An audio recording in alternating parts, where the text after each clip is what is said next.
We have Clodagh Flynn with us here from Medbs Dragon Warriors. Yes. How are you? You're very welcome to the show. Thank you very much. You brought us a lovely piece of timber work here. We'll get to that in a while. Yes. So again, it was a friend of mine that told me about your amazing project. So what is Medbs Dragon Warriors? Okay, Medbs Dragon Warriors is Sligo's first dragon boat club for cancer survivors and supporters.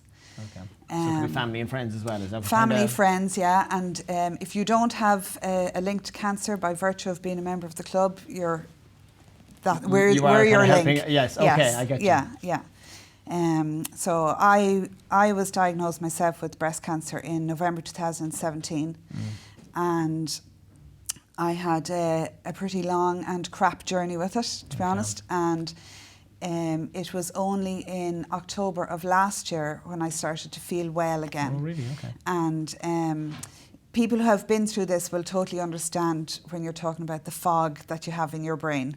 They call it a chemo fog or chronic fatigue and all this. And it was almost like a switch had flicked kind of October last year, and I suddenly started to feel well again. Right.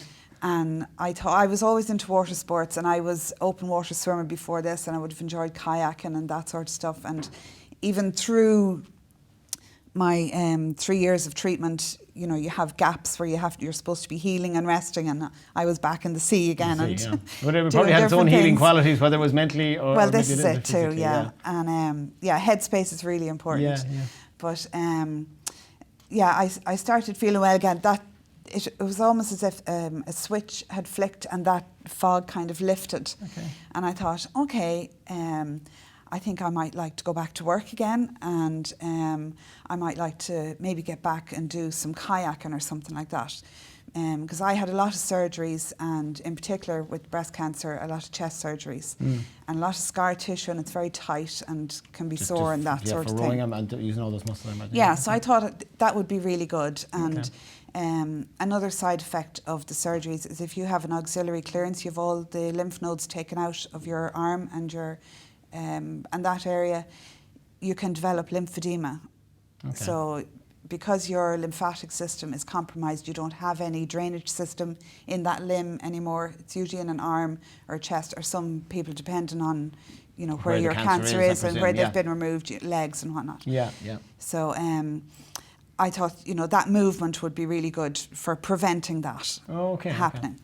So I had heard about dragon boating then, and I was thinking... Sorry, I called it Viking boating, of course. Yes, just that's the picture when I see it, and we'll have some pictures in a moment. We'll go with dragon boating. So I'd heard about dragon boating and the connection with cancer survivors and breast cancer.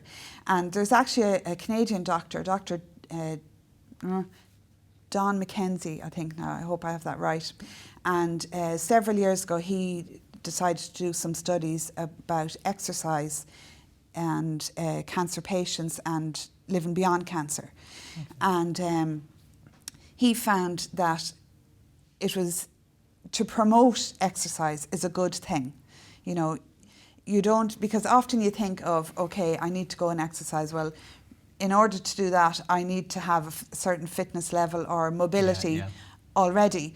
You know, and you don't, you know, and I think COVID even taught us that with people exercising in their chairs at home. Just that you're moving. You don't have to go climb a mountain. No, true. So thanks to him and his research, I think there's about 240 breast cancer dragon boat clubs in the world now. And like there's hundreds and thousands of dragon boat clubs. But so that's what I looked at, and I said, right, well, you know, I'll have a look and see what's available in Ireland. So I looked up, there's an Irish Dragon Boat Association, which was formed about 10 years ago by a lady called Julie Doyle, and she's based in Carlow. And I looked up their webpage and found that there's a dragon boat club called the Donegal Dragons, founded by a wonderful lady, Deborah Bonner. So they're in Donegal, and then there was another club called the Gráinne Whale Dragons, founded by Louise Killeen in Castlebar. Okay, so I got in touch with both clubs, and I said, I'm piggy in the middle here, I'd love to, you know, find out more about it. But then we were in the throes of COVID, so they weren't allowed out on the water. So they said, well, when we get out on the water, give us a shout again and we'll do. So I did. You went up and tested it out. I did. And I thought to myself, we are surrounded by water in Sligo, between the sea, the lakes, the river. Why don't... Utilise that. So I came up with the idea, well, maybe I'll just start up my own Dragon Boat Club in Sligo. Yeah. Well, it sounds logical, sounds good. Save on diesel. Well, that's it. So it was just money really was the only reason That's absolutely it. So I approached the Sligo Cancer Support Centre and I said I had this idea, and they said, do up a flyer, we'll send it out on our Facebook page, and they did. And I got a few hits, and the next thing I was sitting in front of the laptop at home on a Zoom meeting with these faces looking at me thinking, what are we going to do? And I was there, I don't know. But it's an exciting start to the journey anyways. Yeah. So we started on Zoom last November. During COVID, obviously, so Yeah, and the boat itself then, like where do you find a dragon boat? Like well, this is it, yeah. So after that first Zoom meeting, I said, we have to form a committee. So there was myself and Muireann Tobin said she'd be our secretary, and Maura Conway is our treasurer. And I got a lot of support now from Julie Doyle, the Irish Dragon Boat Association, Jan and Carlo, telling me what to do. She said, get the word out there, get people interested, get yourself a committee, and then you start fundraising. So I was collecting my son from school before Christmas, and I got a phone call from a lady, Irene Doyle, and she said that her husband had seen the Facebook post from the Sligo Cancer, and this lady was in but this lady's in Kilkenny. So and I had even got responses from Australia and America saying, "Oh, great to see another Dragon Boat Club starting up." And I said, "How the hell did they know?" That's mad, but it's worldwide. It's amazing. Anyways, Irene rang me.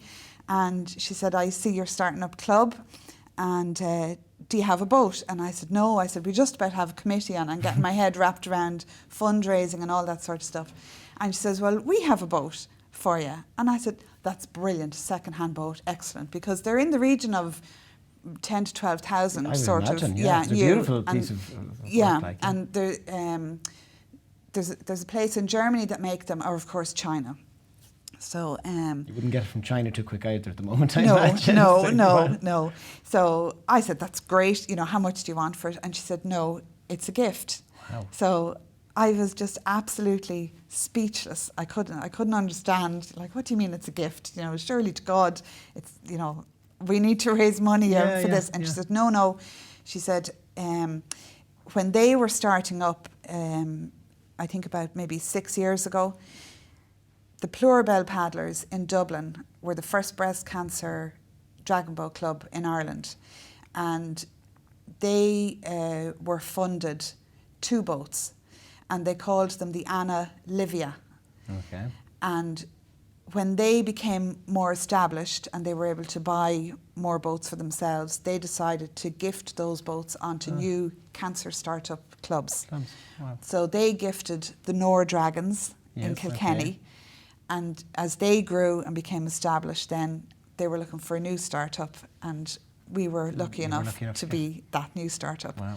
So I went up to Kilkenny in April, and I was very fortunate as well, because I was thinking, right, how are we going to get this down? I was going to say, it's not the shortest boat around. No, the boat is 40 foot long. Yes, that's not easy. And it's quite funny actually when I say that to people. Now, do you see that container over there? That's a 40-foot container on the back of that lorry. I said, yeah, I know. But you got it here. So yeah, they gave us the lend of their road trailer. Wow, and very generous bunch altogether, aren't they? Yeah, and I signed on the dotted line that when we were established and the boat was not so instrumental for us, that we had other boats that we would gift it on again. So this boat is going to be moved on again in a few years' time. Yeah, wow. Yeah. But I towed the boat down from Kilkenny with my daughter in the car. And, right, so I thought you were going to say we got a truck. No, so you got their trailer and then yourself. Yeah, my daughter was down. No better woman. My daughter was down doing exams in Piltown. She's in Kildalton down in Piltown. And I said to her, when I picked her up, I said, we're just doing a bit of a diversion So she through died. Kilkenny. And we pulled in, and Irene said, yeah, come on, yeah, reverse back there now and hitch up. And I said, okay. And then I got back into the car and I just said to my daughter, Ashlyn, I said, it's just well I'm wearing a face mask, because underneath the face mask is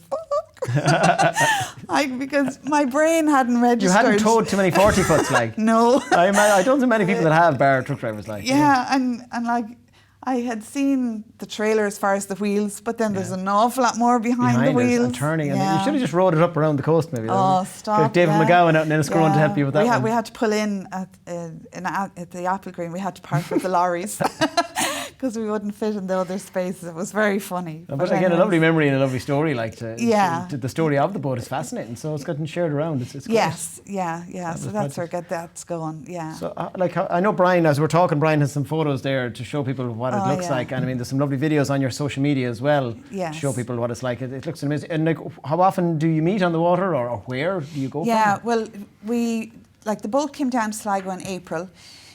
It was on the trailer in my garden, and then I was fortunate enough to be to go up to meet the Donegal Dragons and to get out in their boat.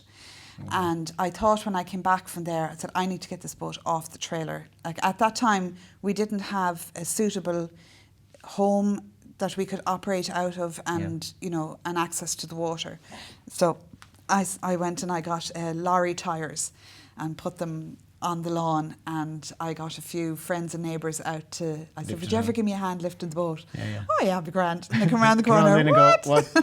So we lifted it out onto tyres, and that's one of the first photographs then up on our Facebook page. Is I invited out 10 of the members to come out with their masks on and get into the boat. And get a feel for it. Yeah, exactly. Wow. And we did an awful lot of fundraising, an awful lot of local businesses that sponsored us, and we were able to buy life jackets and paddles. Of course, the expensive things too, like things like that. So we've had huge local support, which is really, doubt. really important. And so that first day that we were sitting in the boat in the garden, my 15-year-old son, he's just turned 16 now, is upstairs in the room with the music going, and he's looking out the window and he says to me, the steady with the life jackets and paddles in the garden. In the garden. You can't be too safe these days. That's one thing we've learned in Ireland. You can't be too safe. Funny. So. Yeah. Oh, well, that's amazing. And so you meet, what days of the week do you meet? Is it always on, or is it just every so often? We're meeting, at the moment we're meeting on a weekend, generally speaking Sunday. So right up until, I couldn't find somewhere suitable, because what we need for to operate is we need the shore side to be right, because we need parking. Yes. The boat can take a full crew of 22, so you've potentially 22 cars. Yeah, true enough. Yeah. So you need parking.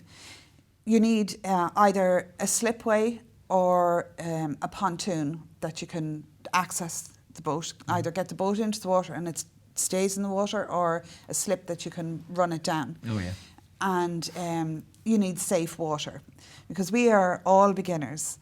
There's maybe 6 or 8 of us have had the opportunity to paddle with Donegal during the summer and learn the skills and the techniques, with the idea that we come back then and teach everybody else. Okay, so anytime we're out on the water, there's maybe 4, possibly 6. I want experienced paddlers, but enough, yeah. And then the others may have been on the water 2 or 3 times. Okay. So everyone's just gaining a little bit of experience each time. And you often have a boat which is a safety boat sometimes, do you? Yes, yeah. Sam Purcell? Yes, indeed. Yes, lovely Sam. Yeah. Sam has been escorting us, So we finally got the right place, Waterglades. Noel Merrick owns Waterglades out near the Holy Well. Oh yeah. There's a garden centre and a marina behind that you would never know is there. Oh, I've never heard of it, yeah. Yeah. So Noel came on board and gave us a spot there, and that's where we launched on the 10th of October. We did a fundraiser for the Sligo Cancer Support Centre and for Breast Cancer Ireland, and we went out in the boat from there out onto Ahamore Bay. Then is the part of the lake then that we'd be paddling. So you have X amount of people rowing, and then you have someone steering, I see, as well. Yes, paddling, yes, of course. So that's what I'm saying. So when I say rowing sounds too intense, it's a very gentle bit of exercise, is it, or does it suit everyone? No, at the moment it's gentle, yeah. Okay.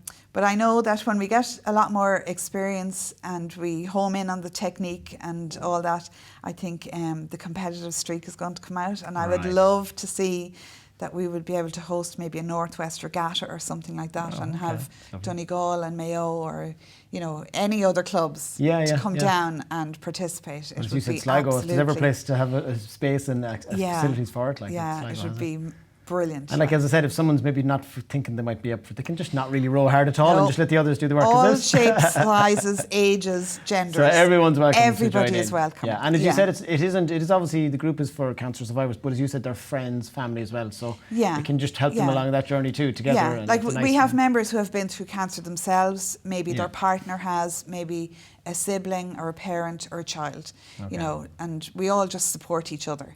And like that, even for your own physical strength or fitness or ability, it's irrelevant really, because you're part of a team, and it's a team effort to get the boat in the water and to get the boat through the water. Plenty of laughs and people get a bit too wet or whatever. Yeah. I presume it's very much a social event as much as it is exercise. Massive, It sounds like that. Which is lovely. Absolutely. Yeah, our helm actually had to bring a whistle one day because there was too much chitter chatter on the boat. So she'd be there blowing the whistle and then it's silence. Yeah. So the helm stands at the back, and she's responsible for steering and giving direction and for the safety really of everybody on board, Of course, So, so that's it. And you've mentioned a few times now the Sligo Cancer Support Centre. Yeah. I mean, I imagine someone that when they get diagnosed, I imagine you would totally say go to those guys over there. Yeah. It seems like an amazing service. I was in there once. I didn't realise all the services they did. I was dropping in something one day and then realised what they do. It's amazing. They're phenomenal in there. And I can only say for myself, you're walking down the street, oh yeah, that's there, and you just keep going. And I was diagnosed in November. I'd already had a surgery. I had started chemo. I'd lost my hair. I was still in denial. I don't need to go in there. Yeah, I imagine it's a strange kind of step, is it? Yeah, it is, because I don't know, you don't want to really admit that you need help or, even understand the enormity of what you're going through either, So myself and another lady who I actually met in the waiting room to meet the oncologist, Fran Faulkner, who has since passed away, we went in there together. And and I was even just talking with Margaret, one of the girls who works in the centre there, the other day, and she said, I remember when the two of you came in and I was showing you what we do and what we offer, and Fran was saying, well, I'll do this, okay, well, I'll do that, what are you doing, No, they're absolutely brilliant in there. And they have services for family members as well, don't 100%. they? So again, maybe people aren't aware of everything. They cater and they look after everybody. It's not just an individual who goes through a cancer diagnosis, it's their family members too, So, like in my case, I'm separated, I'm home alone, I had 4 children. The youngest was 11 or 12 when this kicked off, and my eldest was just starting his first year in college. So it's very difficult for them as well, and people don't know what to do for you. And even for me, being a parent, you don't want them to see you upset all the time, because you are a lot of the time. But you have to wait until they're gone. And the safe place to do that is in the Cancer Support Centre. They offer counselling for yourself and for your family members if they want it. They do different treatments like bioenergies and reflexology and that sort of thing. And then when you're coming out the other side, like living beyond cancer is really, really important as well. To kind of get you back into the system or normality again. And to find out, because you change mentally so much and physically often as well, and you're just not the person you were before.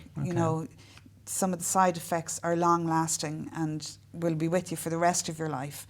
And they really support you in that next journey. And that's what I like to think, that Medbs Dragon Warriors is a part of that journey. Yes. You're complementing their it's service. the living well beyond cancer. Do you know? No, I mean, the strength in numbers, I imagine, too. And you shared see, stories and shared experiences and maybe some help going, well, I used this and I went to this That's person. exactly it. Yeah. Well, look, it's a fascinating story, and now it's fascinating to see what you've done, but then to hear how it all came about. Like, what a lovely story with the boat sharing and stuff like that. So, like, how does someone did they connect with you on social media, or do you have to officially join up, or no? Just give you a message. So we're on social media. We're on Facebook. Medbs Dragon Warriors. And that's MEDBS. I've seen Medbs spelled so many ways. I know, So just if someone's looking for you, MEDBS. Yeah, I live under Knocknaray, and when I was trying to come up with a name for it, I thought, oh, Maeve, she's a warrior queen. We're going to be warriors. So very good. Yeah, so that's where that came from, and I just thought MEDBS is nice and short too, and so we're on Facebook, or the Irish Dragon Boat Association have a web page, and there's an awful lot of information on that, and they have a list of the clubs in Ireland as well. So even if someone's listening that's not in Sligo, there's plenty. Yeah, go on to their web page, and you'll see I think clubs near you, and they'll show a list of all the clubs that are in Ireland. Insane, this whole group of people doing all this similar sport. I never knew existed, but they are phenomenal. You know, and the support that other clubs give us, like Donegal were so generous to us during the summer and trying to slot us in as guest paddlers throughout the summer. And then there was a group of about 15 of us went down to the Gráinne Whale Dragons in Castlebar, and they took us out as well. So they're just phenomenal. I imagine for all the dark times of cancer, there's obviously lots of good sides to humans you get to see, and so much love out there for and help. So that was a brighter side to the whole journey. Yeah, like I met a lady, Fiona Slevin is her name, from the Pluribel Paddlers in Dublin. I met her at the weekend, and she was delighted to meet because our boat originated with them. Dragon Anna is the name of our boat. And she was saying that when she was diagnosed with breast cancer, she bumped into a friend of hers and she says, oh, that's brilliant, you've been diagnosed with breast cancer. You can come in on the Dragon Boat now. So exclusive club, okay. Yeah. Okay, there you go. Look, you have to have a bit of fun. And I see you have loads of little goodies here, and this beautiful piece of... these are for you. A few stickers for the car now. So well, I will put them on the driving school car. Thank you very much. Yeah. So there we go. If anyone, I don't know if Brian is getting close to us there, that's how you spell the Maeve on it. Yeah, MEDBS. So amazing. And who made this beautiful carving? So this is another Sligo man that you might like to talk to is Michael Quirk. Oh, I think I'd need about 9 hours. Yeah, to talk to that man. Yeah, he just talks and talks. So he's there on Wine Street, isn't yes. he? Yeah. So I went into him just before launch day to see would he be able to do up a piece for us. So he did this up very quickly on our logo. As he does, like. Whipped it up. Yeah, so I just thought it was nice, and I just bring it in. To have. Yeah, and my eldest boy, Oisín, actually designed the logo for us. Oh, so real family connection all around there. He drew that up, yeah. And it's really nice, it's really well done. Yeah. So, well, look, Clodagh, it's lovely to hear the story of the boat. I said, I seen it, as I heard from a friend of mine told me about it first, and I said, that is just something fun and unique to get used to, get a group of people together rather than just, we'll go for a coffee. Like, let's do something fun and a bit silly. We have the coffee afterwards. Oh, yes, I was going to say, I'm sure there's plenty of social gatherings around the group apart from one in the water as well. I imagine there is. Yeah. Very good. So look, anyone that, as I said, it's Medbs Dragon Warriors. That's it, yeah. Well, listen, the best of luck with the club, and if there's anything we can do here in the show anytime, don't be afraid to let us know. Thank you very much.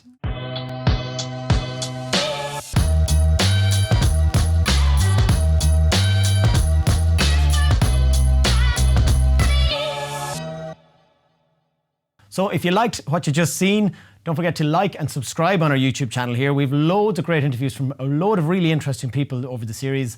And if you're on social media, which I'm sure loads of you are, we are on Instagram and Facebook, so give us a follow there.